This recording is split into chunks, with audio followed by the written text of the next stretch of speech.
Wednesday afternoon show. A lot of stuff going on. A lot.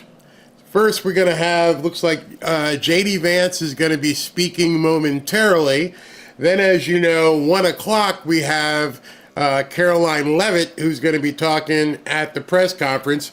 Those of you who have been following news for the last couple days, you know things are about to get crazy in this press conference.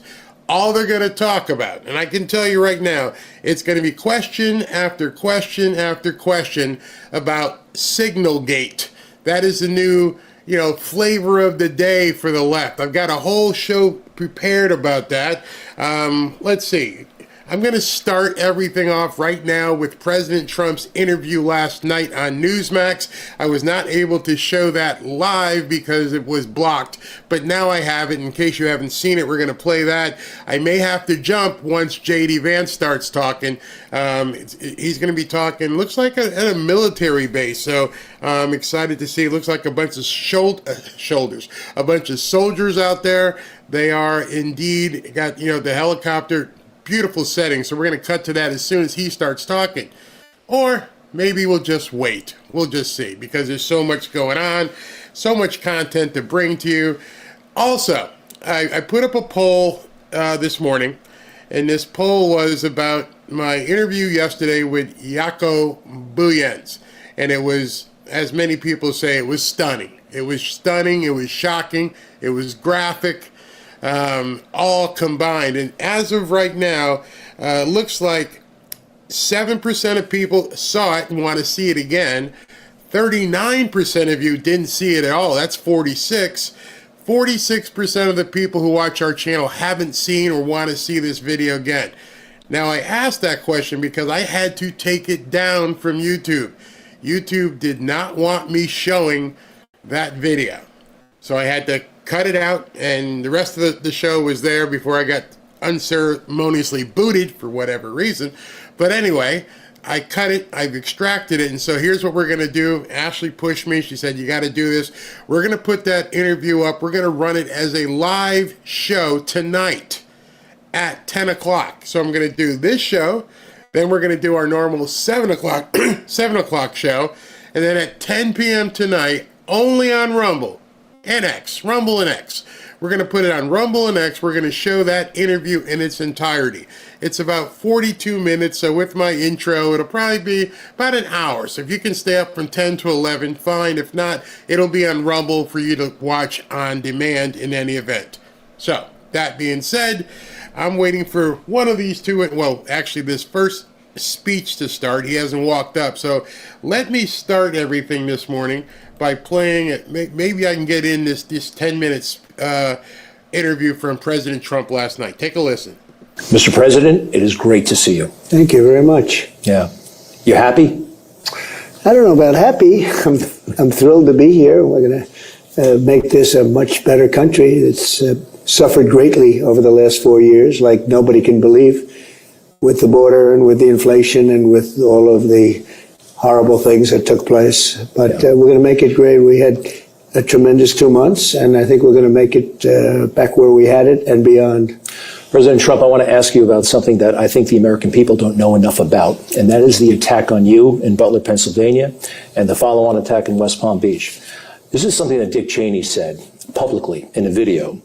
He said, in our nation's 246-year history, there has never been an individual who is a greater threat to our republic than Donald Trump. He said that in a campaign video for his daughter. His daughter has said equally horrendous things. To me, that was an invitation, quite frankly, to somebody in or out of government to do something bad to you. I think that is possibly a crime. But overall, we don't know enough about what happened. How do you feel about that? Was it possibly government involvement? Well, we don't know, but when I hear a statement like that from a guy that got us into spending think of it, they spent billions and billions, almost $1 trillion in the Middle East, blowing up everything, killing people all over the place, engendering tremendous hatred. What a mess. And then just leave. We leave with nothing. And he got us in along with Bush. It was one of the worst decisions ever made in the history of our country. So when I hear a guy like that make that statement, and, I did something that he couldn't do, he had a certain person that worked for him that they didn't take proper care of. Scooter Libby? Scooter Libby. And Scooter Libby was very badly treated by him and Bush. And he took a fall for them, frankly, and they didn't take care of him. I took care of him. I didn't do it for him. I did it because Scooter Libby was treated very unfairly. But when I hear that stuff, and then the daughter goes out, she runs for office in a state that they virtually owned, and she loses by the largest margin in the history of Congress. You know that? The largest margin, like 44 points or something. And they've got to screw loose. They've got to screw loose. About a month ago or so, you said they were going to brief you on what happened, what they know, the investigation. Has that happened? Is there anything you can share with us? And maybe there should be a commission. Maybe there should be something else. So it has happened, and they don't seem to think there was anything other than abnormal people. And I'll assume that's true. They do have a case coming up, a case that a lot of people don't talk about, but it's coming up. Really a, sort of a third case, I guess you'd say. And so we'll see how that one works out. But, you know, it's a dangerous profession being president, if you look. Race car drivers, think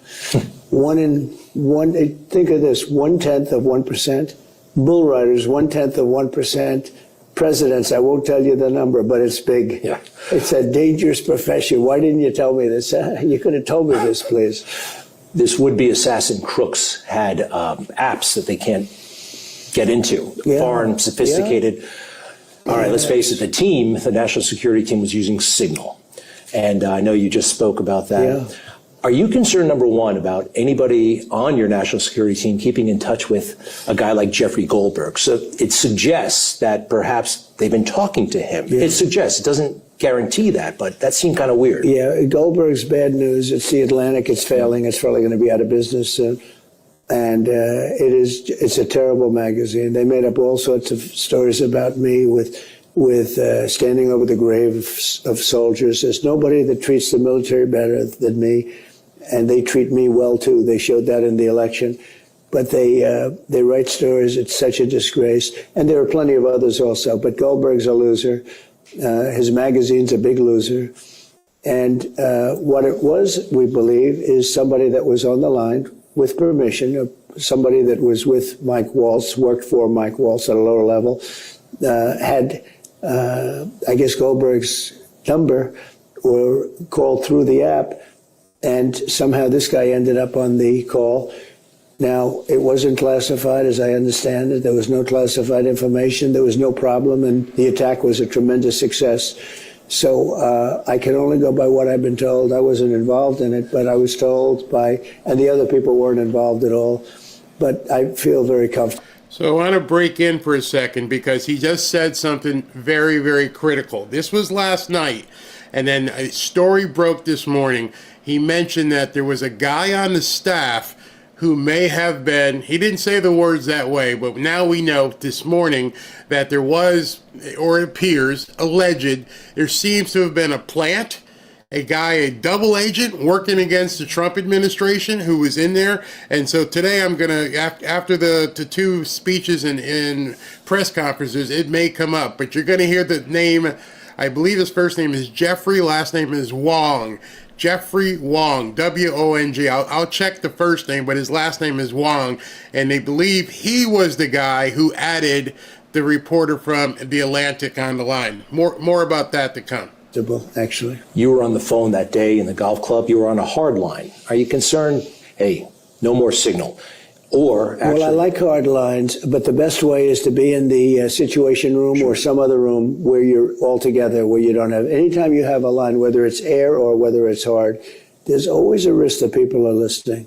One more thing on this: is it possible that doing business through a secure line, even on a cell phone, is so cumbersome? I've heard they can be very, very difficult, almost difficult on purpose. You know, they were leaking, the intelligence community was leaking on you during the first term. Yeah. Is this a way around that, perhaps? You got to have the right people. You know, we had some people that I inherited and that were recommended by rhinos or others. And the beauty is I gained a lot of experience in that first term, and we have wonderful people now. We have tremendous people. That's why when you look at what's happening with the economy, how well we're doing, even the prices. You know, when I came in, everyone was complaining about eggs, the cost of eggs. I said, I've been here a week. They were trying to blame me, and I was here a week. And, you know, they're down almost 50%, and there's plenty of them. I mean, they've done an amazing job. My people have done an amazing job. They talked about the price of groceries and how expensive it was. And I campaigned on it, in all fairness. I haven't used the word grocery. It's like an old-fashioned word, but really it's not, and people understand it. And I campaigned very hard on groceries, and they're coming down very much. If you look at your gasoline prices, it's really coming down tremendously, and that's bringing other prices down with it. So, I mean, I have really great people, but it took a period of time. You know, I never did this before. Remember, I was a real estate guy from New York. I wasn't a Washington, D.C. person, so I didn't know a lot of people in Washington. And when I came here, I had to rely on on others. And by the way, I had some great people. I got the largest tax cuts in history. I got the largest regulation cuts in history. I rebuilt our military. They shouldn't have given a lot of it to a place called Afghanistan in one of the dumbest, worst days or periods of time in the history of our country. I think the most embarrassing period of time in the history of our country, but they shouldn't have given so much. But I had some great people, but I had some people that I wouldn't have used. Now I have a team that's really fantastic, and I think you see the results. Apple is going to spend $500 billion. The biggest chip maker is going to spend fortunes. I mean, just fortunes of money coming out of Taiwan. We have automobile plants being built at levels we've never seen anything like it, and they're going up fast. Honda just announced they're building in Indiana, one of the biggest, and the nation's doing really well. And a lot of that's the results of November 5th, and a lot of it is also the tariffs. No one has spoken, and I'll have to get back to the tariffs, but if you don't mind, no one has spoken as boldly and with as much truth as you about Ashley Babbitt. It was a bad shooting. My father can tell you that. Anybody. It's a terrible thing. I don't know if you know this, but the Department of Justice right now is still kind of fighting that case. The family of Ashley Babbitt is suing the government, wrongful death. The DOJ right now officially is still opposing that lawsuit, trying to justify it. Shouldn't that be something that can just be settled at this point? Well, I'll look into that. I mean, you're just telling me that for the first time. I haven't heard that. I'm a big fan of Ashley Babbitt, okay? And Ashley Babbitt was a really good person who was a big MAGA fan, Trump fan, and she was innocently standing there. They even say trying to sort of hold back the crowd. And a man did something to her that was unthinkable when he shot her. And I think it's a disgrace. I'm going to look into that. I did not know that, no. And the officer who shot her, Michael Byrd, is still on duty. They gave him a raise, and they gave him a medal, and I believe a promotion. I think it's a disgrace. He's a federal employee. Would you or could you do something I'm going to take a look at it. I'm going to look at that, too. His reputation was, I won't even say, let's find out about his reputation, okay? We're going to find out. But I watched that, and I saw that. And by the way, she was killed, but nobody else was killed. And, you know, the people that went down there, they had no guns. They didn't have guns. There was something to do with the FBI. There was something to do with Antifa and others, and it wasn't mentioned.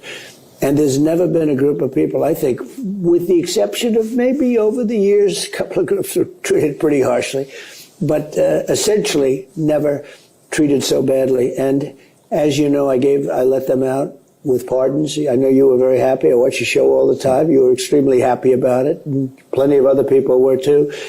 People don't realize this whole movement that we have is just it's a very inspiring thing, what's happened to our country. These people are incredible people. They were treated so unfairly, so horribly. Some of them didn't even go into the building. And the judges, the system, the hatred, the vitriol, the prosecutors, the way they wanted to destroy these people would go in and they'd be so proud to go before court, and they'd have a good lawyer, and they'd walk out of court like devastated the way they were treated, devastated, given years in prison. No, but I took care of them. I said I was going to, and I did. All right, so that was President Trump, excuse me, in the interview on Newsmax last night that I couldn't show live, but I just wanted you to see that. So everyone's getting ready, Caroline Leavitt in 10 minutes. It looks like what I'm going to have to do is tape the J.D. Vance speech that he's about to give because it's going to conflict in time. So we'll be watching that to see. I'm not going to be able, I can tell you right now, we're not going to be able to get the J.D. Vance stuff in because Caroline Leavitt is pretty prompt with everything that she does. So let's go ahead and make sure we're ready when she's on. So what I'll do now is I'm going to segue, and what we're going to do is talk about this guy Wong. This guy Wong, and it wasn't Jeffrey Wong. Here's the guy right here. His name is Alex Wong. Alex Wong added Jeffrey Goldberg to the chat. You simply can't make the mistake of adding a journalist to your group unless they are in your contacts. If Alex Wong is responsible for adding him, he needs to be immediately fired, and they need to stop using Signal for DoD conversations permanently. So, now more and more stuff's coming out, and this was last night. I wonder if President Trump actually signaled that to everybody and said, hey, listen, we got a rat. We were able to smoke out a rat. Maybe that's what this entire thing was about. Maybe there was some inclination that there was a rat in the midst. Maybe they got notice from somebody. Well, they sniffed this guy out pretty quickly. And it's always interesting that with all the reporters out there, there's only one person who really runs at the front of the spear, who gets all the information and digs it up so fast. I know she gets it out there fast, and she's often maligned. A lot of the stuff she does may be like off the wall, but she got the information on this one. Laura Loomer, she dug in hard on Alex Wong. Alex Wong is the Chinese, I don't know if he's American Chinese, Deputy National Security Advisor appointed by President Trump, who is at the center of the Signalgate scandal. He is married to, and this is where you're going to start seeing this get really, really weird. I hope I can get this in before she comes up because they're going to talk about it. She's married to U.S. Attorney Candace Chu Wong, a Chinese woman who is one of the key attorneys, and she was involved in prosecuting the January 6ers. Interesting. Alex Wong was appointed by President Trump on 11/22/24 to serve as assistant to the president and the principal deputy national security advisor under Mike Waltz. So Trump appointed him. Mike Waltz was obviously, as you know, the newly appointed U.S. National Security Advisor. Let me just check things here. I have discovered that Alex's wife, Candace Chu Wong, worked under the Obama administration and the Biden administration as an assistant United States attorney in the United States Attorney's Office for the District of Columbia, where she led violence reduction and trafficking offenses section for more than 2 years. She was involved in the prosecution of many January 6ers during the Biden regime. Isn't it odd how this entire Washington area is one incestuous mess? She was nominated to become a member of the United States Sentencing Commission. Additionally, Candace served as a law clerk to Obama-appointed U.S. Supreme Court Justice Sonia Sotomayor. Making matters worse, Alex Wong worked for Covington and Burling. Oh, do you know who they are? Well, they're the law firm that President Trump just revoked the security clearance for. Not to get too far ahead of ourselves here. Okay, so Alex Wong worked for Covington and Burling. Last week, Donald Trump revoked the security clearance for Covington and Burling. Coincidence? No, I say there are no coincidences, just things you don't know about. That's what it looks like to me. All right, which is one of the law firms that President recently stripped of its security clearance and terminated all of their government contracts via executive order on February 25th. Trump accused Covington of being involved in the weaponization of government. You can't make this stuff up. All right, so they got a guy in here who worked for the Obama, or whose wife worked for the Obama administration on the January 6ers, who also worked for, incidentally, the law firm that Trump just terminated and revoked their security clearances from. Seriously? Okay, let's continue. Why do we have a Chinese? I don't know again if he's American Chinese. Deputy National Security Advisor is married to a Chinese U.S. attorney who worked under Obama and Biden, who helped prosecute J6ers after the 2020 election was stolen. This is unacceptable, and given the connections, it really makes you wonder if Goldberg, the reporter from The Atlantic, was added to the Trump Signal chat on purpose as part of a foreign op to embarrass the Trump on behalf of China. This is where she kind of went off the rails. That's not what it is. So you have to go back and remember who Norm Eisen is. Norm Eisen is the guy who talks like this, and I'm going to sue Trump up the wazoo and keep suing him. That guy. The little Weasley guy with the glasses and the funky look. That guy. So he was buddy, pal with Covington. And so now you understand Covington gets booted the day before the national security meeting. Somehow this article drops, right? So all this stuff starts happening all at the same time. Keep up here. This is where it starts getting really good. And this is where I think Laura didn't know at the time. But interesting. I want to show you something because it's going to freak you out. This morning, and I mean late last night, the Oversight Committee is suing Hegseth, Gabbard, Radcliffe, saying their messaging via Signal is a violation of the Federal Records Act. The Oversight Committee, or not Oversight Committee, American Oversight, the name of this firm or agency or NGO, whatever, is represented by Covington and Norm Eisen. Following along here, seeing how all this stuff is working, how crazy this is. But again, as they're getting ready for this press conference here, it gets even crazier. Well, this should tell us that the Signal incident was most likely a setup. American Oversight is David Brock and Norm Eisen. The crew was the lawfare arm of their effort to target Trump. Alex Wong, who apparently added the journalist to the Signal chat, was an attorney with Covington and Berlin who did pro bono work for crew. American Oversight immediately had their lawsuit ready to file.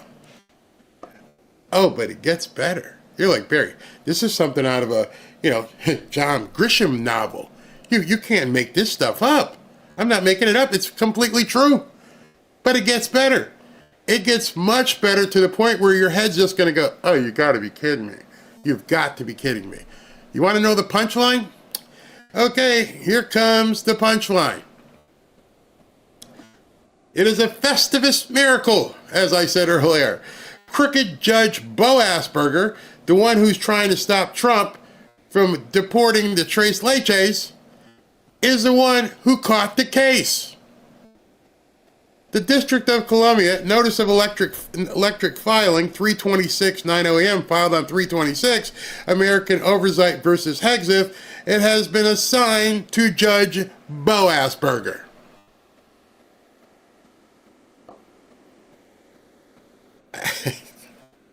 Again, you couldn't write this script. It is so unbelievable at this point. You can see the weaponization, the sliminess. They didn't even try to hide it. Hey, let's set him up. Let's go ahead and, we got you in here. You set him up. Make sure you add Jeffrey Goldberg on here. We'll make a big scandal about it. Then we'll sue him. And then we'll make sure we run to Bo Asperger.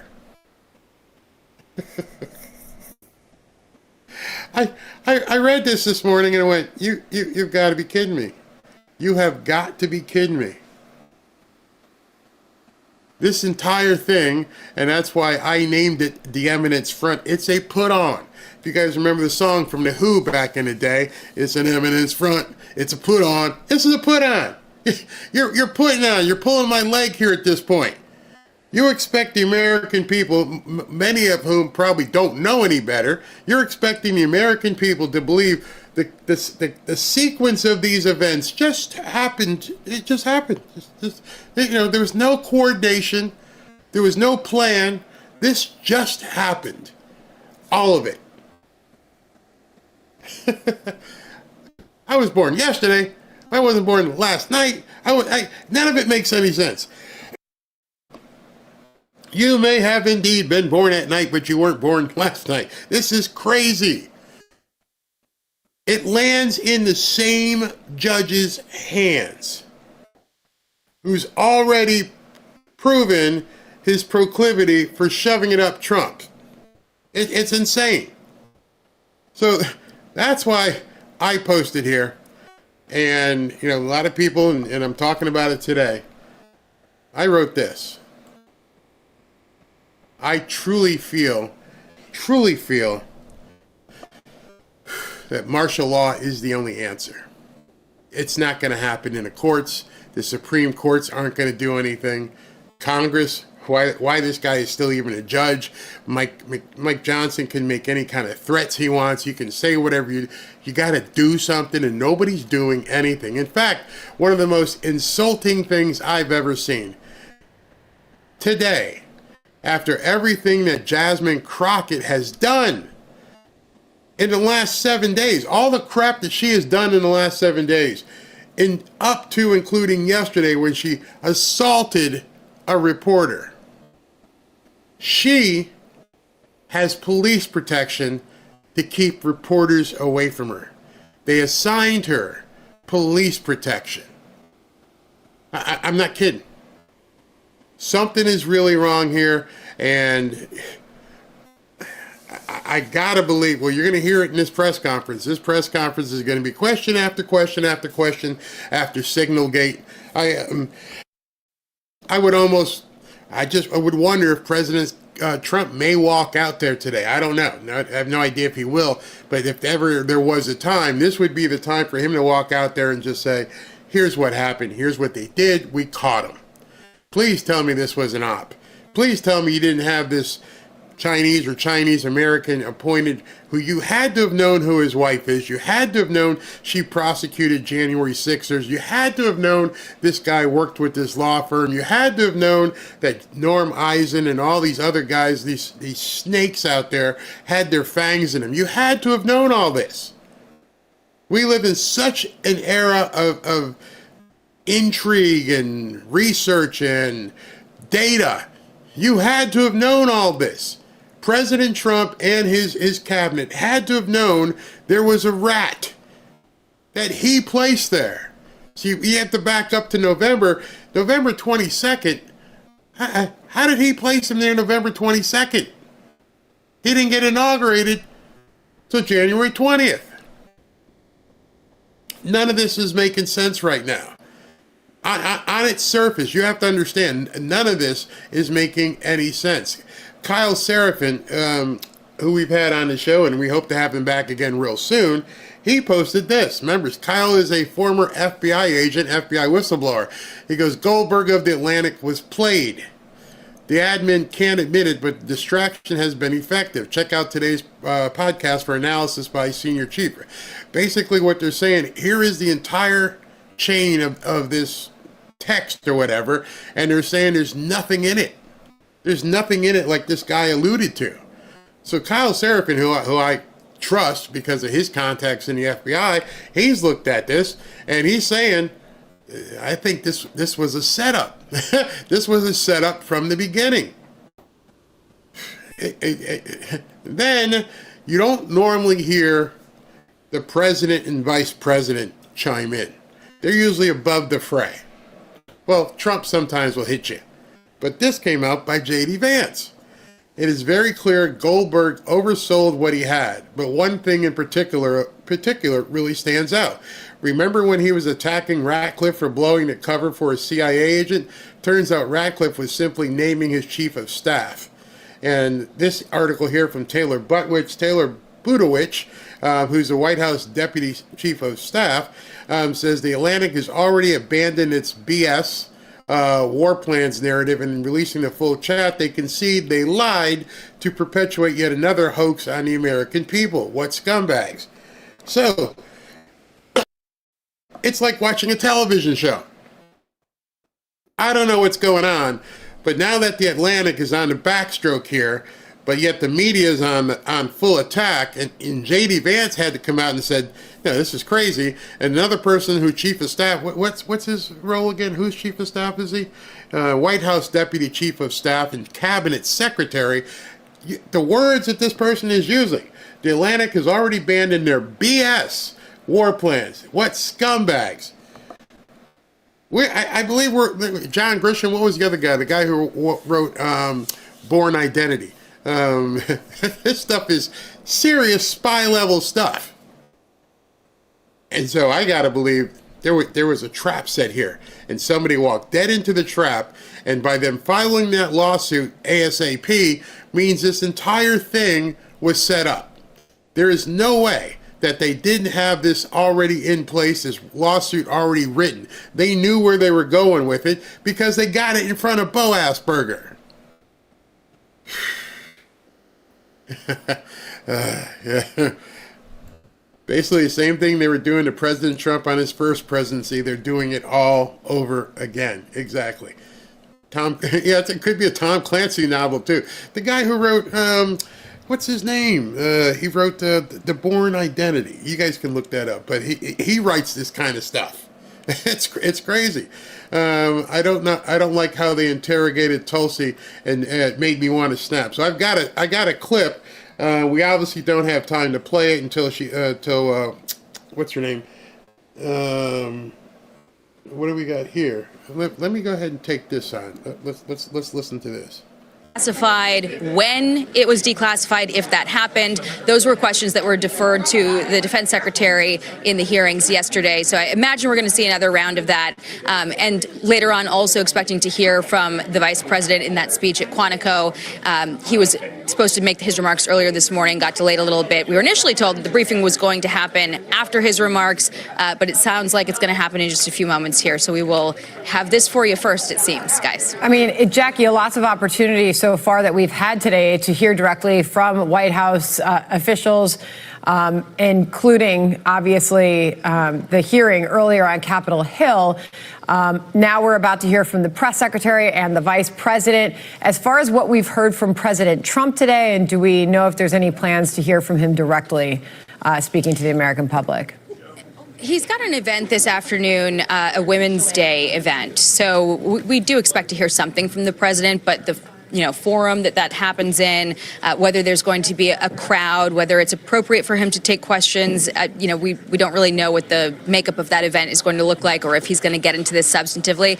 But yesterday he did take a number of questions on this, and it was clear that he stands behind his national security advisor amid some reporting that Waltz should step down or heads should roll over this. He made very clear that he believes Mike Waltz is a good man, has learned a lesson, and he would prefer that sensitive communications happen in a secure facility, but they're going to look into how this reporter got into the chat, and we'll see what comes out of that.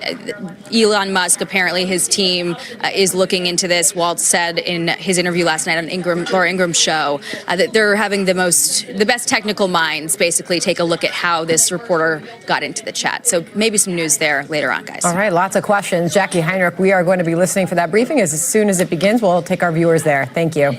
John? Somebody asked, why did it look like it wasn't synced?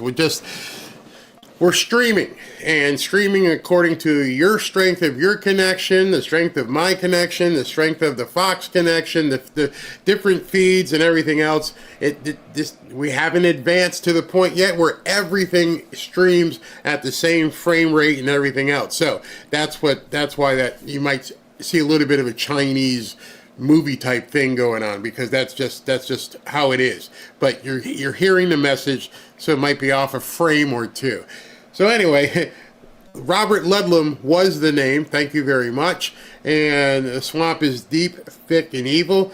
And I think the one thing you can take away from all of this is it's not going to stop. You can bet for the next 4 years we are going to see this play out over and over and over again. They're not stopping. There's no way they're going to stop. They need to take him down. He's too close to the target. He understands what he's going to do. And so they're going to do everything they can to take this man down. Just count on that. Signal delay. Yeah, it's all this uprising, but nothing on Hillary. Nope, nothing. They never said a single thing. So, Robert, you're absolutely right. I mean, I think we got to begin. I'm going to ask Kyle Seraphin the next time we get him on. He may call me crazy, but I almost see that there's no other way. I'm telling you, this is going to happen, and every single moment for the next 4 years, they are going to just keep coming at him with everything they can until we get these judges out. I don't know if I'm the only one saying it to you, but I've been saying for, quite maybe 2 weeks, the Democrats are no longer the opponent. They have nothing. There's nothing they can do. So they are 100% reliant on the courts and lawfare to do all their work for them. How do you stop the lawfare? You're going to have to get rid of these judges. You're going to have to assume control and say, no, we're not going to listen to these people. I guarantee you what's going to happen with this lawsuit is they're going to immediately say, we want to get inside of the Defense Department and understand what's going on in there. And the judge is probably going to grant it. At which point, what they're looking for is for President Trump to say, I'm just not going to play along with you. It's not happening. And then the media is going to go, oh, it's a constitutional crisis. And oh my God, you should see what Donald Trump's doing. He's just destroying the country. It's all planned. Do this, we'll say this, and then we'll create polls to say that. And for some reason, in the year 2025, after what you've seen in the last 2 elections, people will still listen to these damn polls. They're like, remember when they said Kamala Harris was winning? And then you found out afterwards, not one, all of the polls except for Rasmussen were lying, and they never had her ahead at all. But I guarantee you what is going to happen. It's a recipe that they follow to the letter. All of us over here, whether it's lawfare or whatever else, media gets involved trying to push the narrative, and then all of a sudden it results in bad polling data. And that's what they keep doing. Listen to this idiot again. And the only thing hot about him is that he is a hot mess, honey. Yeah, so Republicans are moving to censure Texas Democratic Congresswoman Jasmine Crockett for those remarks where she seems to be mocking Governor Greg Abbott for being in a wheelchair. And now she is refusing to apologize in brand new sound exclusive to Fox News. Let's bring in Karl Rove, former Deputy White House Chief of Staff. I hope the Democrats put as much power in her hands as possible. She seems to have usurped AOC. This is the woman you guys want out there. Hold on, we got more coming in here. Your comment calling Governor Abbott Hot Wheels. I put out a statement regarding No, that. you didn't apologize. I You put out a didn't statement. apologize Why to would I him? apologize when I put out a statement? My statement was clear. But you didn't My apologize statement was for clear. calling him Governor My Hot Wheels when statement he was gets clear. around in a wheelchair. Do I don't know how many that's times. offensive to I don't people? understand Who have how a many times disability? you need me to repeat this to you. Right, but why won't you apologize? I put out a statement. They didn't have an apology. So then. read my statement. I did read it. It didn't have an Okay. apology. Okay, well, I'm done with You this. don't feel bad I'm done about with making this. fun I'm of done. someone I'm done with who this. is in a wheelchair, calling him Governor Hot Wheels? All right, she says she didn't. Where's the ACLU? If anybody else had done something like this, remember when President Trump, they thought he was making fun of the man and the press thing when he did. That video ran forever. And now Jasmine Crockett can do anything she wants. Whereas reasonable people like you and me, we saw that stuff and went, that's just trash. But she is such ghetto trash, they just let her say whatever she wants. Good. I hope she continues. I hope she becomes the face of the Democrat Party. I hope so. But everything you're seeing, see this again, this is another distraction. They're not talking about anything that Trump is doing. They're talking about this idiot. Trump just needs to go and do what he needs to do. Just get it done. Just get it done. Ignore these idiots and forget about it. It's crazy. She stuck her foot in her mouth. Yeah, Democrats never have to apologize. Nope, never have to apologize. At least I saw one guy come out yesterday and denounce the violence against Tesla owners. One guy came out so far and said that. Looking like a 304. The last thing Democrats will do is apologize. They never, ever do. Okay, it's 1:12. We do have infrastructure and AI. On Monday, Hyundai announced a $20 billion investment in the United States, including $5.8 billion for a new steel plant in Louisiana, which will create nearly 1,500 high-paying jobs. President Trump is truly turning America back into a manufacturing superpower. Yesterday, President Trump marked National Medal of Honor Day by meeting with 21 of our nation's bravest heroes and incredible patriots who have been awarded the highest military honor. Beautiful picture. The president also signed a historic executive order to protect the integrity of American elections by strengthening voters, truly turning America back into a manufacturing superpower. Yesterday, President Trump marked National Medal of Honor Day by meeting with 21 of our nation's bravest heroes and incredible patriots who have been awarded the highest military honor. Beautiful picture. The president also signed a historic executive order to protect the integrity of American elections by strengthening voter citizenship verification and banning foreign nationals from interfering in U.S. elections. And on an additional scheduling update, the president will hold a press conference in the Oval Office today at 4:00 p.m. to announce tariffs on the auto industry, and I will leave that to him to make that announcement later. Unfortunately, all of this good is happening for our country. This administration is working hard on behalf of the American public every day, but the mainstream media continues to be focused on a sensationalized story from the failing Atlantic magazine that is falling apart by the hour. Here are the facts. The National Security Advisor has taken responsibility for this matter, and the National Security Council immediately said, alongside the White House counsel's office, that they are all along that no classified material was sent on this messaging thread. There were no locations, no sources or methods revealed, and there were certainly no war plans discussed. The Atlantic has even admitted this themselves. Their release of these internal messages validates the truth, which we have been saying all along. If this story proves anything, it proves that Democrats and their propagandists in the mainstream media know how to fabricate, orchestrate, and disseminate. So it's not repeating. I was looking for the best feed. This is the cleanest feed directly from the White House. So I told you before, once the thing starts, I have to decide which one sounds best. So that's what this is. He is a Democrat. Goldberg's wife is also a registered Democrat and a big Democrat donor who used to work under who? Hillary Clinton. This is the same Jeffrey Goldberg who infamously lied about weapons of mass destruction to get us into the Iraq War, which cost trillions of dollars and thousands of American soldiers. And how else has Goldberg discredited himself? By absurdly claiming that President Trump was Vladimir Putin during the 2016 campaign, by peddling the Russia hoax that tried to hijack President Trump's first term, by inventing the suckers and losers hoax to help Joe Biden in the 2020 election, by peddling a hoax about President Trump involving Gold Star families to help Kamala Harris in the 2024 election, which our campaign at the time vigorously denied. Jeffrey Goldberg didn't care. There's more, but we don't have all day, and we can now add the Signal hoax to this very long list.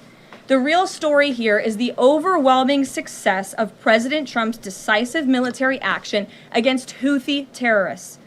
On March 15th, President Trump ordered a series of military operations against the terrorist Houthis to defend U.S. shipping assets in the Red Sea, restore freedom of navigation for international shipping, and defend the United States from enemy threats. United States forces successfully struck dozens of targets across Houthi-controlled territory. And as a result of these actions, several Houthi leaders were killed, including the Houthi drone chief, his deputy, and several of their drone experts and other key leaders. We also destroyed command and controlled facilities, weapons manufacturing facilities, and advanced weapons storage locations. And it's important to remember why this powerful action took place in the first place. Because of Joe Biden's incompetence and pathetic weakness on the world stage for years, the Houthi terrorists grew emboldened. Immediately after taking office in 2021, Joe Biden removed the Iran-backed Houthis from the foreign terrorist organization and specifically designated global terrorist list. Did anybody in this room ask the Biden administration at the time why they made such a stupid mistake?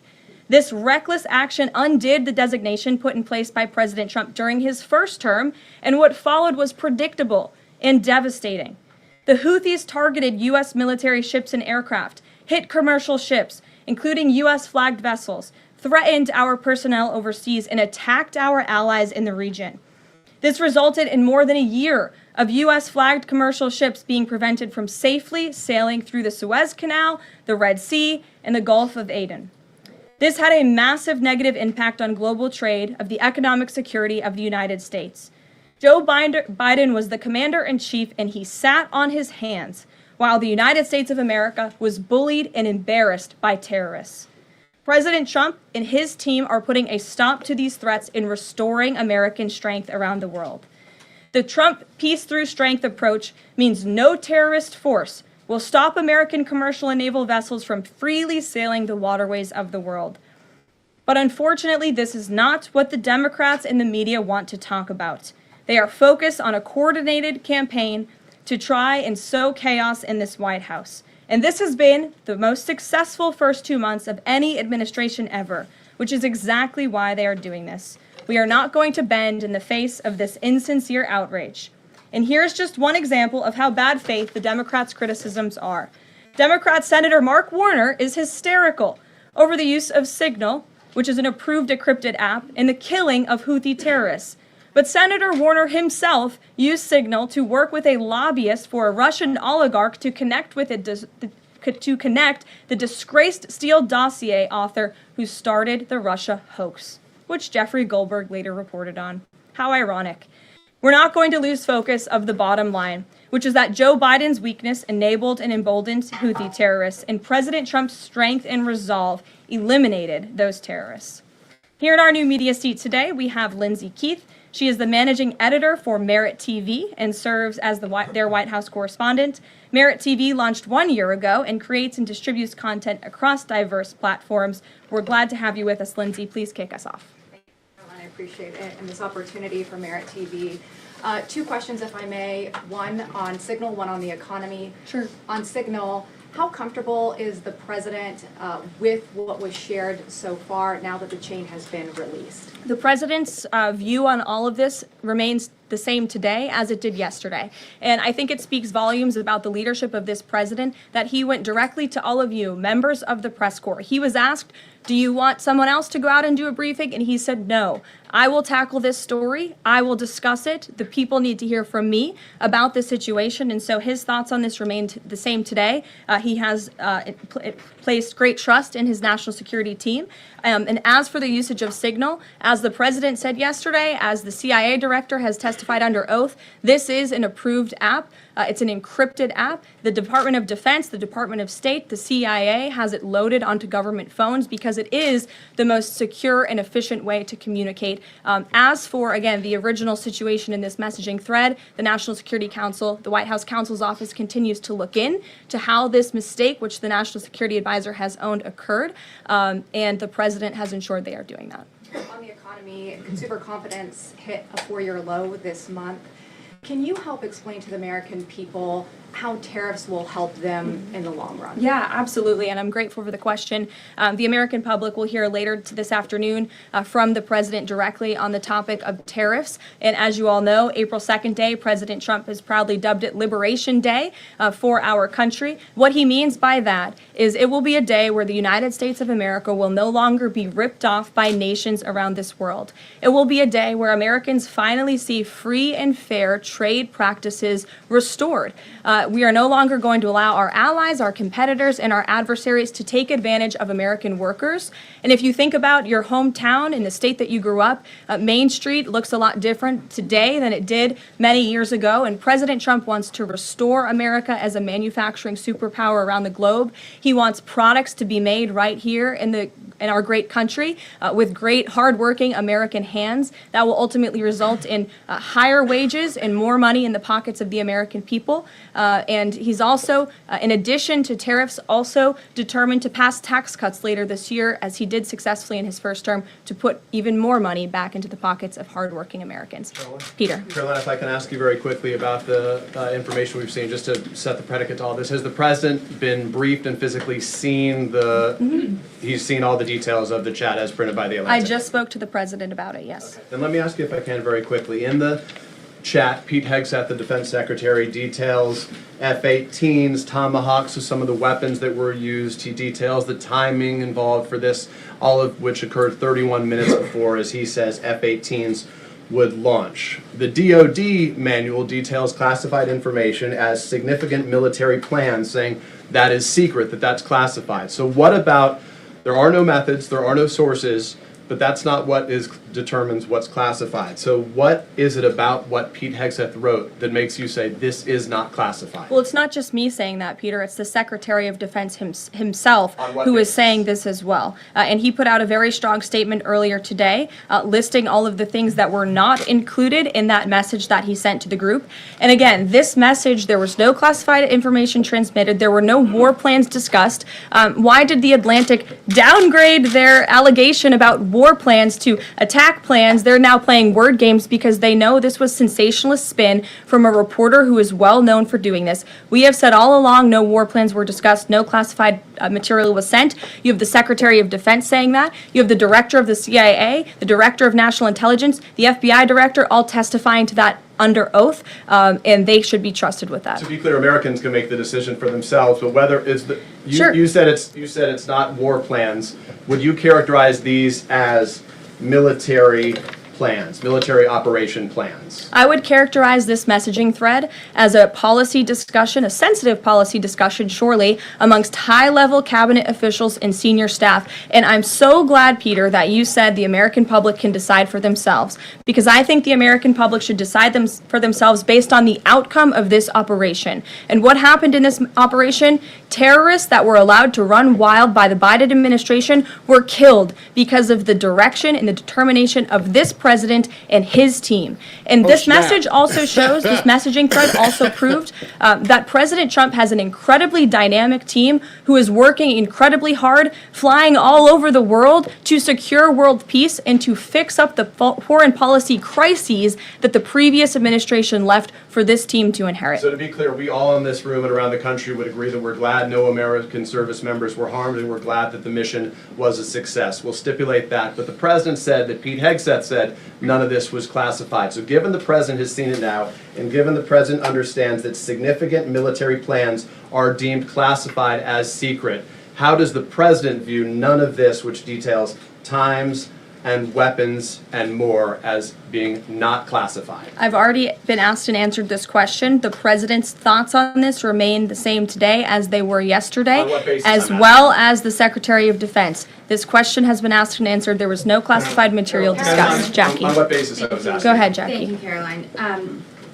So why aren't launch times on a mission strike classified? Again, I would defer you to the Secretary of Defense's statement he put out this morning. There were various reasons he listed, things that were not included in that messaging thread that were not classified. And again, going back to the American public, do you trust the Secretary of Defense, who was nominated for this role, voted by the United States Senate into this role, who has served in combat, honorably served our nation in uniform? Or do you trust Jeffrey Goldberg, who is a registered Democrat and an anti-Trump sensationalist reporter? This president and this national security team are putting our national security and the American people first. We are restoring American strength around the world, and the results of this operation speak for themselves. Putting aside Jeffrey Goldberg, though, just for American service members who are going to have to carry out these missions in the future, what I guess the message that's coming from the response to all this that we're hearing is that nothing sensitive happened.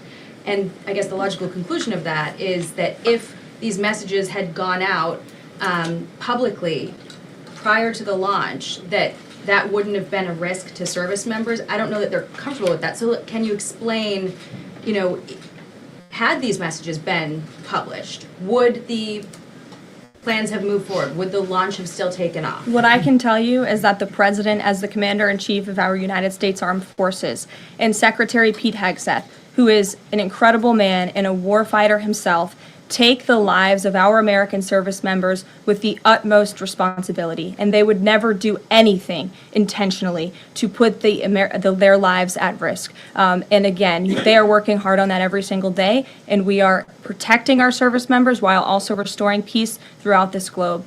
It's something the previous administration has not done. And I would just add one more point.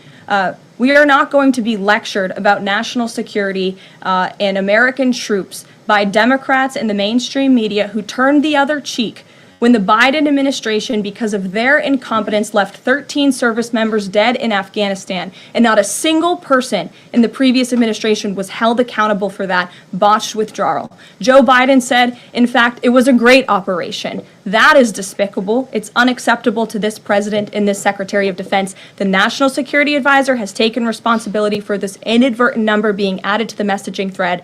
But above all, we take the lives of our troops, safety, security, prosperity around the globe with the utmost seriousness. Goldberg's intentions, do you believe Jennifer, that he go would ahead. release that to embarrass the administration ahead of the worldwide threats? Jennifer, go ahead. Given what you've said about the president's trust in his national security team, can you say definitively that no one will lose their jobs?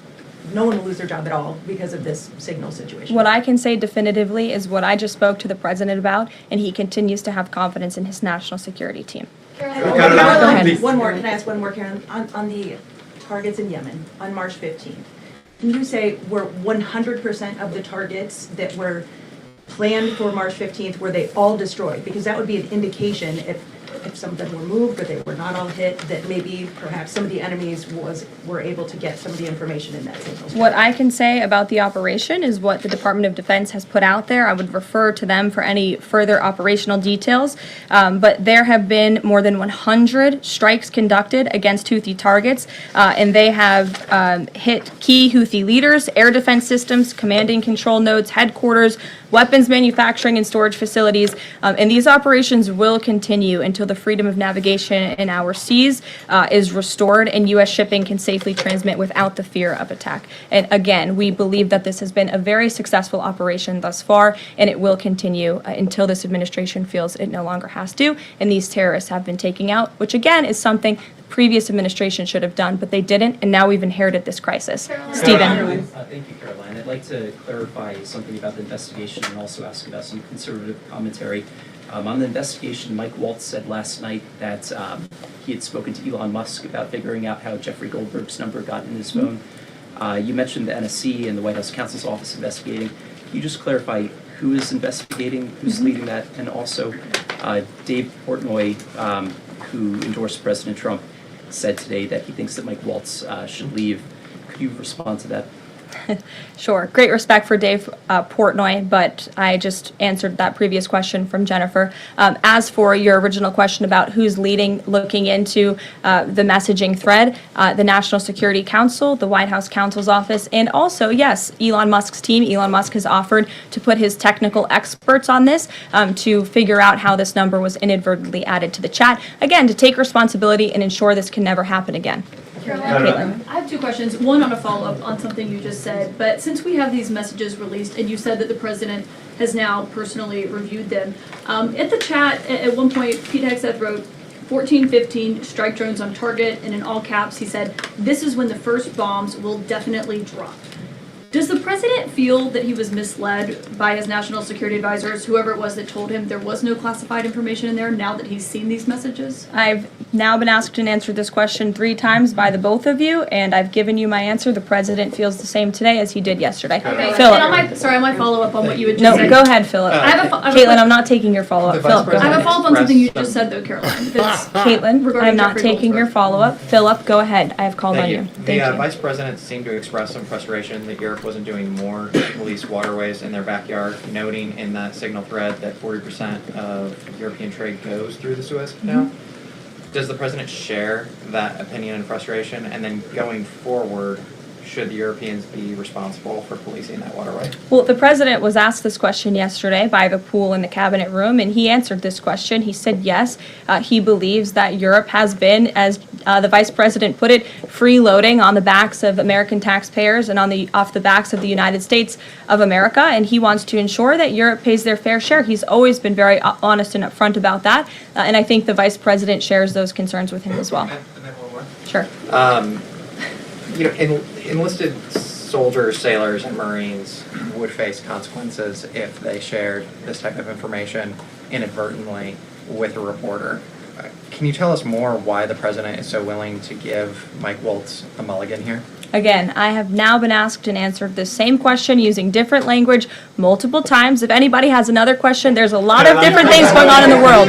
We have tariffs possibly being implemented later today. The president is going to talk about that at 4 o'clock this afternoon. Sure, go ahead. Okay, thank you for taking my question. I wanted to first and foremost thank the administration for the election integrity executive order, because so many journalists for 4 years were banned from talking about this very subject. So thank you to the administration for that. My question is, yesterday President Trump, when signing the order, said that there is more to come when it comes to election integrity. Would that include same-day voting and hand-counted paper ballots? And why are Democrats so against election integrity measures like obviously proof of citizenship when it comes to voting in a United States election? Well, it's a very good question. You'll have to ask the Democrats why they're against so many common sense things, not just mandating voter ID. Why are they against men and women's sports? Why are they against deporting foreign terrorists from American soil who have been designated a foreign terrorist organization? I'm referring to Tren de Aragua. As for the election integrity executive order that the president signed yesterday, this is in an effort to restore trust in American elections.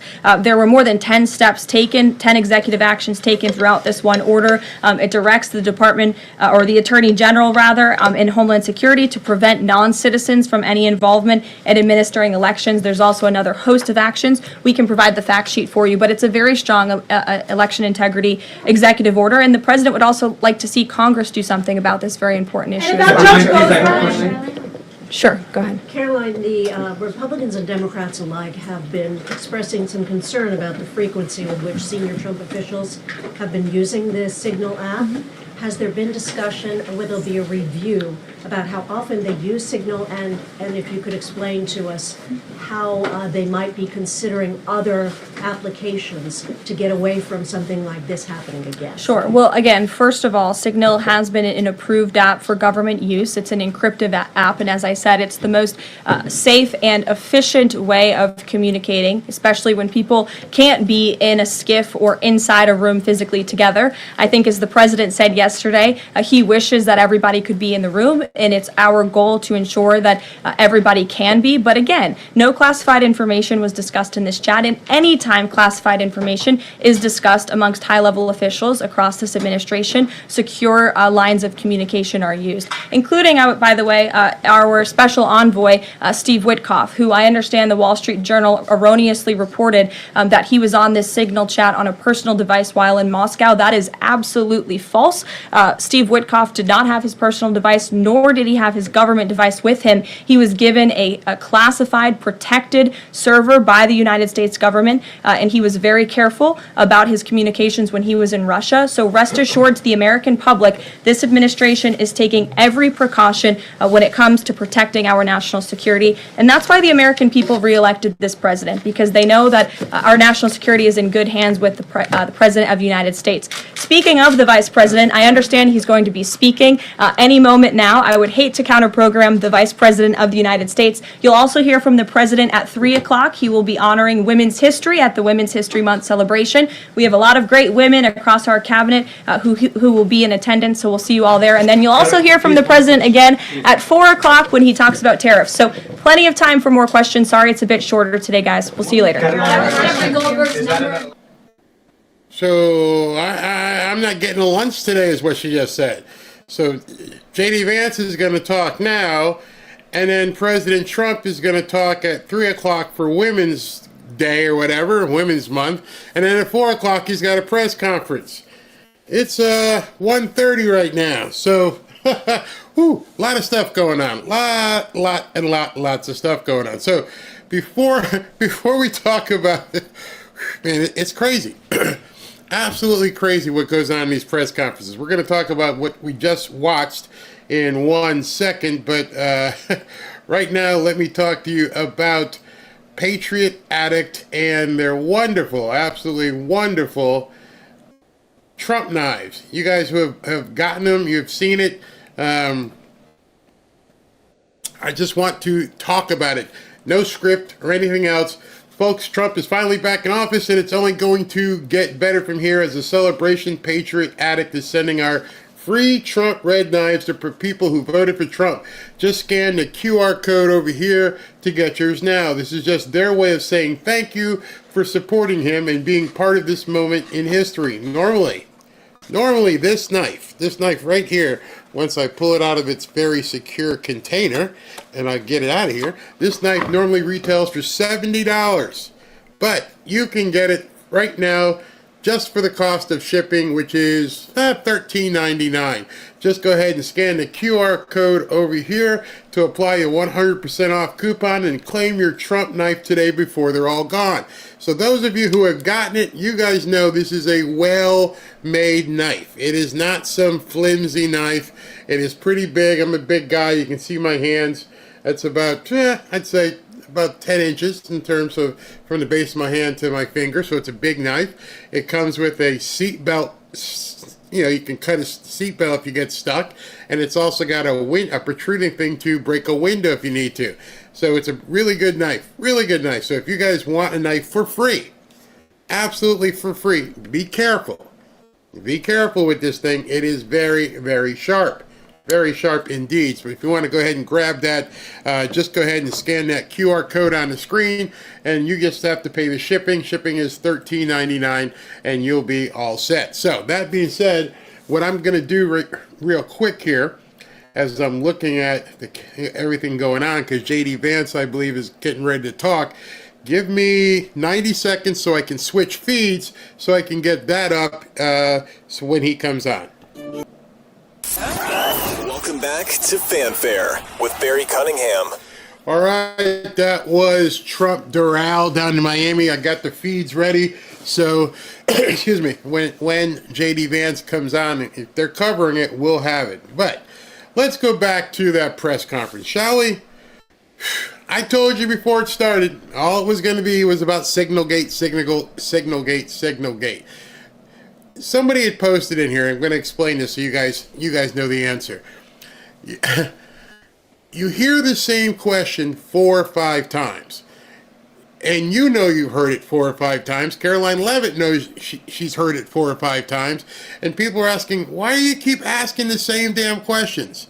Because it's not about asking the questions, it's about me. Hi, look at me. I'm on television and I'm talking at the press conference, and they're getting me on camera so I can look good when I do my hit on the network. So when Peter King, or whatever his name is, Peter whatever, on MSNBC, I guarantee you sometime within the next 20 minutes, he's going to be on. They're going to break in. Hey, so we're going to cut to Peter from the White House, who's going to talk to you about today's press conference. And they're going to show you him asking the question, and it's so stupid because all of this is staged and choreographed just so they can put that on a segment and then play it. Well, Peter was at the White House press conference, and Peter, what was your opinion from what was being said? And then Peter will say, well, she dodged my question. She says she's heard it 4 or 5 times. And Caitlin Collins will go on and say, and she ignored me. She told me to get bent. And, you know, you can tell that this White House is so adversarial against the press.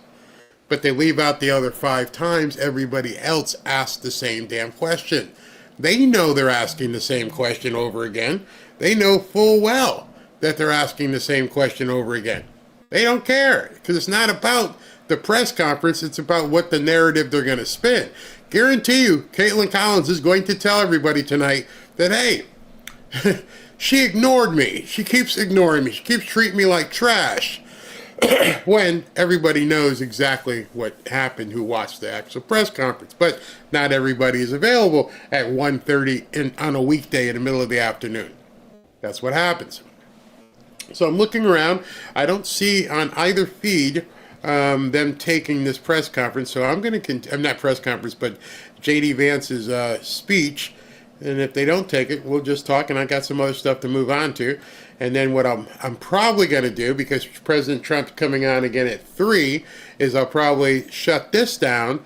And because it's a long show, because he's going to come on at 3 o'clock and talk about the women's thing, so I'll go from 3 o'clock to maybe 5 o'clock, and then we'll come back on at like 7 o'clock or so. But we may get 3 shows out of this depending on what President Trump does and how long he talks.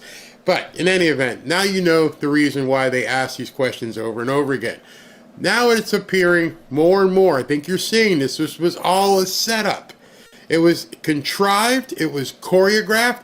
They knew exactly what they were doing, and you could tell by the reaction of the media what they're trying to do. Don't be surprised when the polls come out in a couple days saying Trump, his approval ranking is tanking. It's going down. It's really bad. It's really, really bad. We're going to have Mark Mitchell from Rasmussen on. Ashley confirmed him. Let me just give you guys when he'll be on. Let's see here. Ashley says that Mark Mitchell is confirmed for, let me find it here. Mark Mitchell confirmed at 7:30 for tomorrow night. So Mark Mitchell will be on tomorrow's show at 7:30. He's got a lot of stuff he's been digging into. If you guys haven't been following him on X, he's got so much stuff that he's been talking about, and we'll dig into all that. So that being said, I still don't see anything about J.D. Vance. Let me go ahead and take a couple of your comments while we're waiting to see if he does come on. Keeps judges in their place. J.D. is on what network? Is he on Fox? Hold on. Let me play this. As you know, President Trump has assembled the Avengers to make America great again. And of course, we're all excited and ready to see them get to work. But with everything we're seeing right now, don't take your eye off the ball. Things could get much worse before they get better. With the possibility of World War III still looming, and with the Democrats doing everything they can to impede Trump, you still need to keep your guard up and your money protected. Oh, and our national debt is still massively increasing. Don't get me wrong, I have high hopes for Trump's America, but I also have a family to look out for. You see, Trump and the Avengers have quite the uphill battle ahead. That's why I'm making sure I'm protected, and I'm recommending that you do the same. One way to be protected is by diversifying your portfolio. That's why on this channel I've been happy to partner with Lear Capital. As you know, I've been involved in real estate for quite some time. And although I dabbled in gold and silver, Kevin and his staff at Lear have helped to educate me even further, especially in regards to silver. Give Lear a call today and they'll show you how easy it is to move some of your savings or your retirement account into gold and silver. Gold and silver have been proven to hold value and protect wealth for the long term. Call Lear today at 800-601-5430 or go to learberry.com to get your free gold and silver wealth protection guides. There's no obligation, just free information. Many of you have seen my interviews with Lear founder Kevin Demerit, and I can tell you this company is solid and likes to educate their customers. Just so you know, Lear has over 27 years of experience, thousands of 5-star reviews, and over $3 billion in trusted transactions, and is the only company with a 24-hour risk-free purchase. You don't pay unless you're 100% satisfied.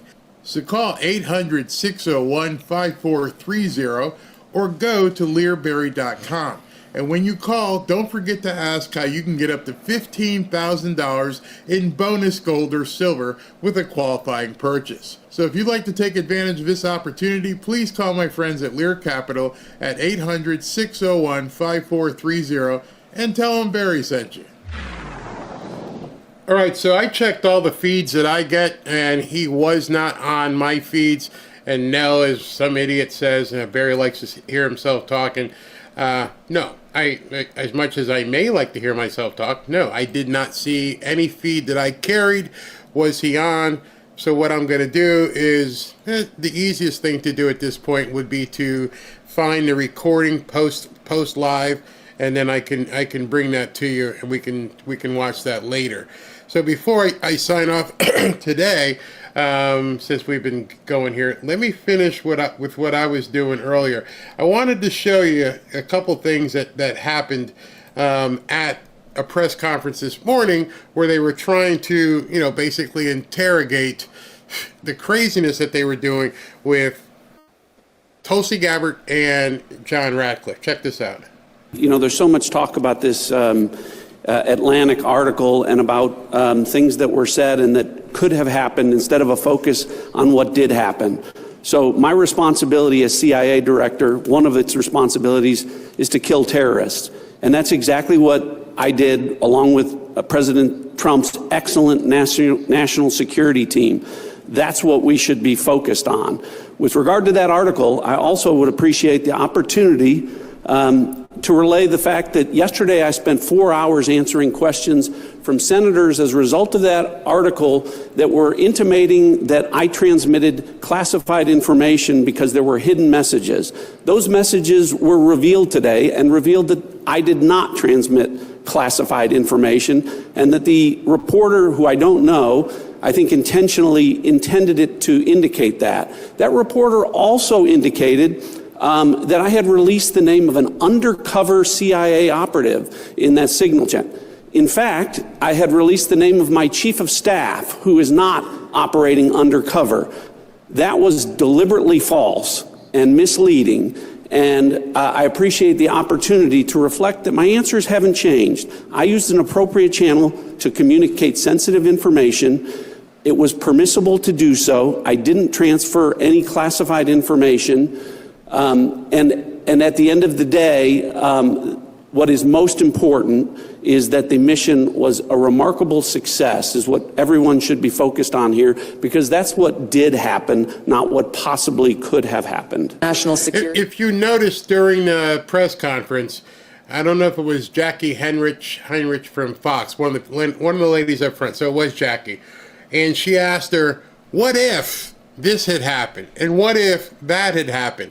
And I'm like, who in their right mind is going to answer a hypothetical? It makes no sense. Here's what happened. Here was the success. But what would have happened if they knew it was coming? It's absolutely insane. And in addition to that, I found a video that just made me want to absolutely puke. I want to share this with you. This is... When you hear some of these people not just the press, but some of these people who are actually in office, and some of the things they say, it makes you wonder how these people ever got elected. We know about Jasmine Crockett and how much of a nut she is. You got to hear this guy today talking in the same hearing about Pete Hegseth. You won't believe this. To your knowledge, do you know whether Pete Hegseth had been drinking before he leaked classified information? I don't have any knowledge of Secretary Hegseth's personal habits. Director Radcliffe, same question. They're actually asking John Radcliffe and Tulsi Gabbard if Pete Hegseth was drinking. Think about that. The Secretary of Defense, remember the previous Secretary of Defense, Lloyd Austin, the guy who used to wear the mask, the big black guy, who disappeared, left his position for like a week, was in the hospital under an operation, under anesthesia, and he didn't tell anybody, and not a single Democrat had a problem with that. Not one. They had no problem. Nobody in the press freaked out. But now you're asking if Pete Hegseth was drunk. Yes or no? No, I'm going to answer that. I think that's an offensive line of questioning. The answer is no. I find it interesting that you want to... I'm going to answer. You asked me a question. Do you want an answer? No, listen, you don't want to focus on the good work that the CIA is doing, that the intelligence community... Director, I reclaim my time. Director, I reclaim my time. Here, I have huge respect for the CIA, huge respect for our men and women in uniform. But this was a question that's on the top of minds of every American. Is it on top of your mind, America? Those of you who are watching right now, did you guys know? Did you immediately think when all this happened, you said to yourself, you know what? I wonder if this guy was drunk.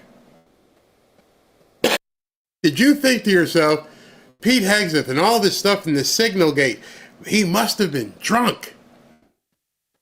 This guy, I'm going to say it, the balls on this guy to say that, how offensive that is, to try and drag Pete Hegseth through the mud all over again, do another Kavanaugh on him because of what this author, this writer in a rag, The Atlantic, now gives you the opportunity to try and smear this man's character. Was he drunk? All of America is thinking that. Bullshit. Excuse my language. I'm sorry. That pisses me off.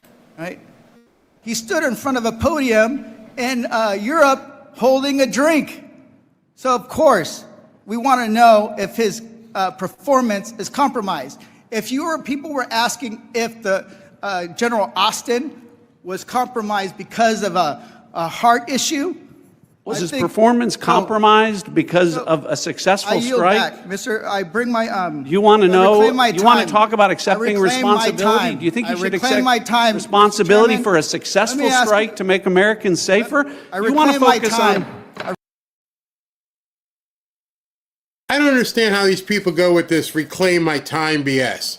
You spend 2 minutes asking a question, and then when the person begins to answer and talk to you, I don't want to hear what you got to say. I'm reclaiming my time. I'm reclaiming my time. Oh, hey, shut up. Man, our government is broken. I don't care if we have a martial law at this point. You can't have these kind of idiots. You think AOC and Maxine Waters and Jasmine Crockett, they're all like this. Senator Warren, they're all nuts. They just feel like they can sit up there, pontificate, and say whatever they want, and then say the American people. That's all the American people feel. Let's listen to Tulsi Gabbard. We are both complex and multifaceted. In closing, I want to address briefly the Signal chat issue that I know many of you are concerned about. The President and National Security Advisor Waltz held a press conference yesterday with a clear message. It was a mistake that a reporter was inadvertently added to a Signal chat with high-level national security principals having a policy discussion about imminent strikes against the Houthis and the effects of the strike. The National Security Advisor has taken full responsibility for this, and the National Security Council is conducting an in-depth review along with technical experts working to determine how this reporter was inadvertently added to this chat. The conversation was candid and sensitive, but as the President and National Security Advisor stated, no classified information was shared. There were no sources, methods, locations, or war plans that were shared. This was a standard update to the National Security Cabinet that was provided alongside updates that were given to foreign partners in the region. The Signal Message app comes pre-installed on government devices. In December of 2024, CISA stated, quote, "We strongly urge highly targeted individuals to immediately review and apply best practices provided in the guidance to protect mobile communications, including consistent use of end-to-end encryption." And they named Signal as an app as an example of such an end-to-end encrypted messaging app. Ideally, these conversations occur in person. However, at times, fast-moving coordination of an unclassified nature is necessary where in-person conversation is not an option. I'm also aware that a lawsuit was filed yesterday on this issue. As a result of that pending litigation, I'm limited in my ability to comment further on that specific case. My Office of General Counsel will be in close contact with the Department of Justice on this matter. So inadvertently, the Democrats stepped on their own toes. What she just said there was fantastic. Hey, they filed a lawsuit. Can't talk about it. That's all she had to say at this point. You guys have filed a lawsuit. You're suing me. You're suing Pete Hegseth. You're suing the government. You're suing all these people. Sorry, we can't discuss it anymore. You screwed yourselves. When I heard that, I was like, oh man, she's perfect. Perfect. Thank you. Thank you for taking this out of the news, because now nobody needs to even hear anything more about it, because it's been a lawsuit that we somehow ended up in Judge Boasberger's inbox. He's not going to be seeing it. So you'll start seeing the orders. Count on it. Count on what you're about to see. Bo Asperger is going to come after Trump with this now. Can we subpoena Pete Hegseth? We need to get his blood alcohol level at the time. Oh, who knows? The most important thing to the American people and to all of us is the success of this military operation against terrorists who have been and continue to attack American service members was extremely successful, thanks to the leadership of President Trump and the actions of our brave men and women in uniform. As the heads of the American people's intelligence community, we will continue to provide the President, you in Congress, and our warfighters with timely, unbiased, relevant intelligence to keep our country secure, free, prosperous, and at peace. Thank you, Mr. Chairman. Thank you, Director Gabbard. We now turn to you. So I want to ask you, do you remember General Milley?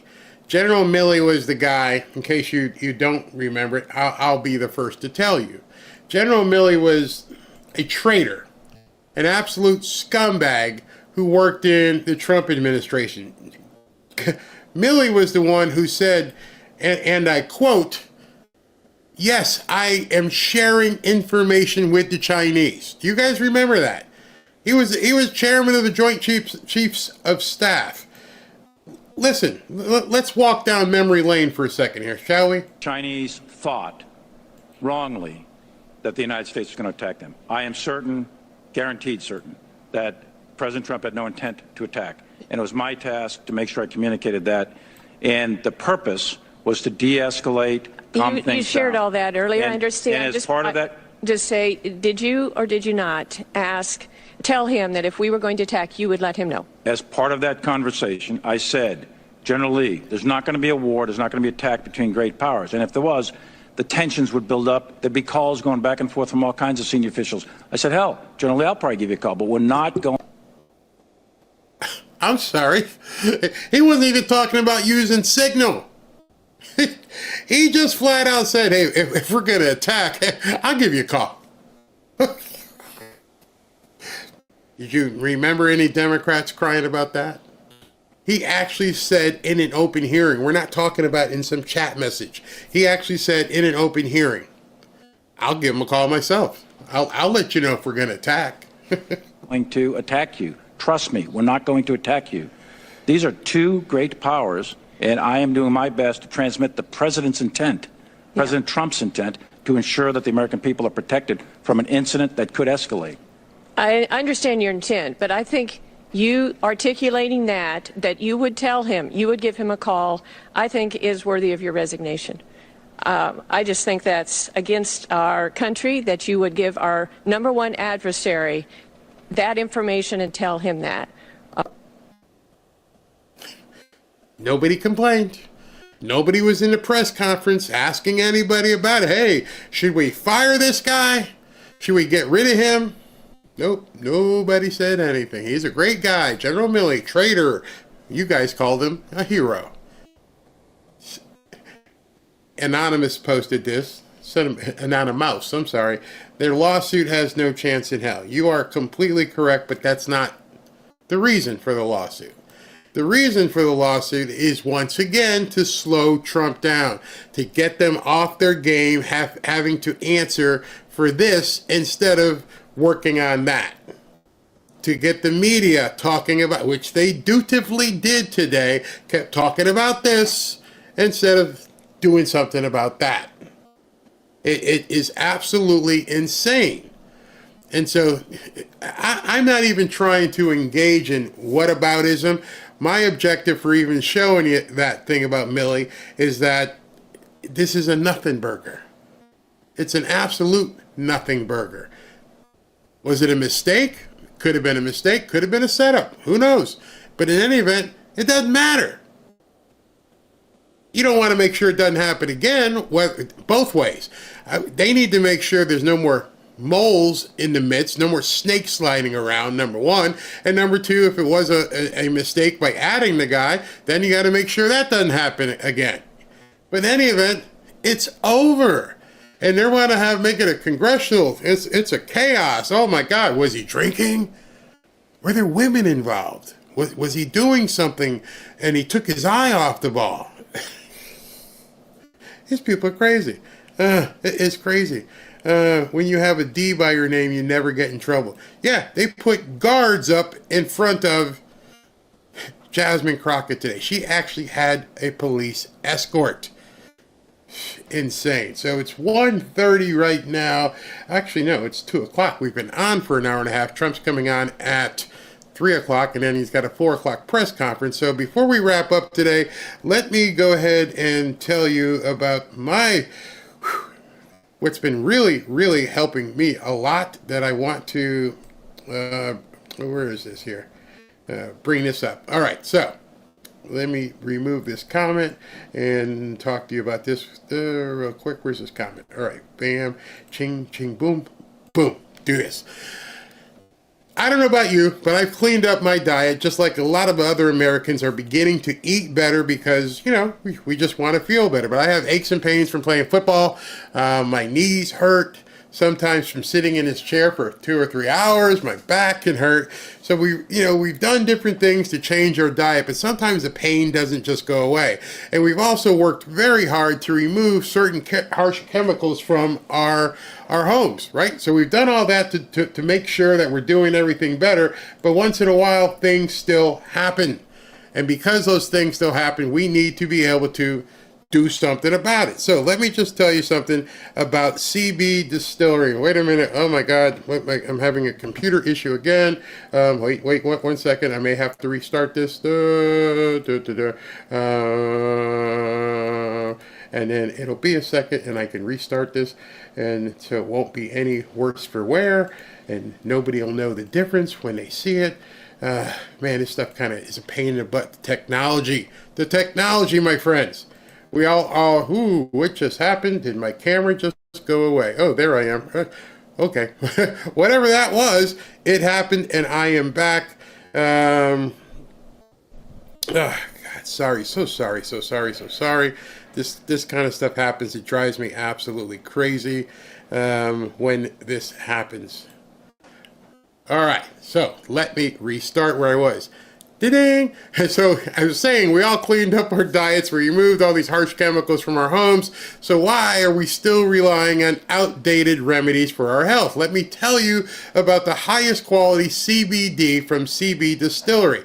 They offer natural plant-based solutions for sleep, stress, and even post-workout pain. Not like I'm doing a workout here, but sometimes my back can get very tight.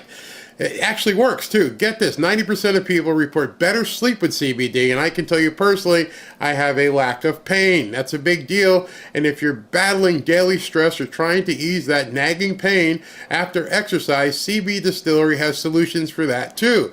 Personally, my favorite product is the CBD balm. That's just a rub on. It's really nice. Doesn't stink either. And after sitting in this chair making videos for hours at a time, it really helps with neck and back aches. By the way, if you know podcasters, we sit here for 2 or 3 hours live, but that doesn't count the hour that we're sitting here also putting stuff together. And you put all that together, we may be in this chair for 4 hours, which is why I play these intermittent things, and it gives me a chance to stand up and go to the bathroom and stretch my neck and back. So, that being said, once you try CBD Distillery, you'll wonder how you ever got by without it. With over 2 million satisfied customers and a 100% money-back guarantee, you can trust CB Distillery. Look, if you're still turning to remedies straight off of grandma's medicine shelf, maybe it's time to switch to CB Distillery. And right now you can save 20% with promo code BARRY at cbdistillery.com. That's cbdistillery.com. Promo code BARRY. cbdistillery.com is not available in Idaho, Iowa, or South Dakota. I don't know why, but they're just not. In any event, so let me go ahead and take, at this point, some of your comments, and let's just look something. Moonshine takes away all aches and pains. Let me just tell you something. I've told you my wife is I met her in South Carolina, but her family was all up in the hills of Asheville and the mountains up there. And I never, ever had tasted shine. And in one of her cousins or say, hey, would you like to taste some shine? I'm like, shine? What's shine? And they all kind of looked at each other, and I didn't know. Like, let me take and I didn't realize I was pouring battery acid down my throat. I was like, oh my God, you people drink this stuff? Yeah, it's good. Not good to me. Shine, huh? Moonshine. Boy, that's some strong stuff. I don't drink, so it was even worse for me. Oh God, it's crazy. My daughter takes CBD oil for anxiety. It works well. Absolutely. Yeah. I don't like to talk about things that I don't try myself. And so maybe a lot of other people, even when I talk about 1775 coffee, I hated coffee. And I hated it so much through college, everything. Didn't like coffee. And so I was approached, and I'm like, I can't do it without doing it. I got to taste it. And I was like, this is pretty good. So I always like to make sure I do things. It'll put some hair on your nipples, that's for sure. Oh, shine. I like, even when we go to Jamaica or something, I like daiquiris and that kind of stuff. Once in a while I'll have a banana daiquiri. How do you say banana daiquiri? Banana daiquiri. And strawberry daiquiris, but shine, man, made me broke out into a sweat. I mean, Linda says she had moonshine in North Carolina. You know what's funny? A bunch of us are sitting here talking about shine. Apple pie moonshine is good. We're talking about moonshine. You realize there's some people probably in the north or in the west are like, what in the hell are they talking about? Well, moonshine is self-brewed, distilled alcohol. They make it themselves. I don't even know. Different people have different recipes. Like Nisi says here, she goes, apple pie moonshine. I don't know how you make yours, but depending on how you make it and how you filter it, some of it can be pretty good, but it's it's homemade stuff. Shine, yeah, it's good. You remember back in the day with Smokey and the Bandit, and they called it rum running? A lot of that stuff was running shine.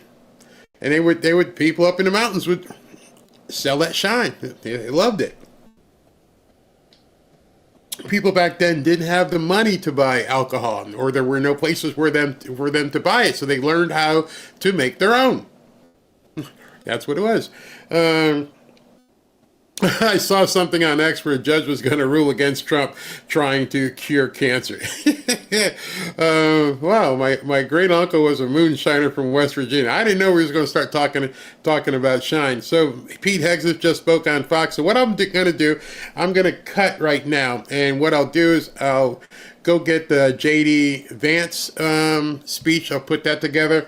I got an hour before President Trump comes on. He's going to be talking about the women. And then what we'll do is we'll go straight from 3 till whenever it's over. And then I probably won't do a night show. But what I'll do instead is I'll go live tonight just with the Yako Booyens video. We're going to do that just on Rumble. So let me go ahead and read if there's any super chats right now. Then we'll shut down and we'll come back on at 3 o'clock and get ready for President Trump, who's going to be, I don't know if they're going to do it all in the same room. That would be interesting. So I'll be prepared with a bunch more content in case he goes away and then he comes back. And so we'll make sure that we have all that stuff ready to go as soon as he comes on. Talk about this real quick. Hey, if you'd like to join 15,000 plus fellow patriots on X in our private X/Twitter group, go to fanfareshop.org/group. Just put in that URL in your browser. It'll take you right to our private group on X. Love to see you there. Let's share some content. And if you'd like to win a hoodie, or rather if you'd like to enter to win a hoodie, go to fanfareshop.org, fanfareshop.org, and register to win a Trump hoodie. Welcome back to Fanfare with Barry Cunningham. All right, so let's get into the super chats. Knitting Turnpike, thank you, Barry. Can you schedule a show with Sheldon Daniels, who is running against Jasmine Crockett? Bam! Ashley's way ahead of you. Sheldon Daniels, it's sometime next week, but Sheldon Daniels will be here live. We'll be interviewing him, talking to him about his campaign against nutjob, ghetto trash, Jasmine Crockett. And then we've got some, at least I have some questions of my own about Sheldon Daniels and some not so good comments he's made in the past that we're going to have to help him clear up. Mark Boucher, Barry, you are a North Star for keeping us informed. Thank you. Demon of Cybertron. Oh, so Peter now says that the American people can decide for themselves. Where was that when Biden was in office? They call this conspiracy theorist. And then he tried to do a gotcha. Fume Drummer. Holy crap, I just compared my knife to my hand and it shows that my hand is much smaller than yours. You're a big boy. Yeah, I got big mittens. Giant big mittens. You know what that means, right? Yeah. G-Mark, thank you for videos showing the beautiful golf courses and how the wealthy live. Not necessarily wealthy, it's a golf course. I'm the oldest of 12, raised with a poverty mentality. Seeing something so beautiful is absolutely inspiring. You're an amazing coach. Thank you. Thank you very much, G-Mark. But that is Trump Doral down here in Miami, and it's a great golf course in and of itself. The bozo, he's talking about Boas Burger, is still paid by USAID. I think that's why he's trying to prolong this. Yes, I don't know if she's still getting the money.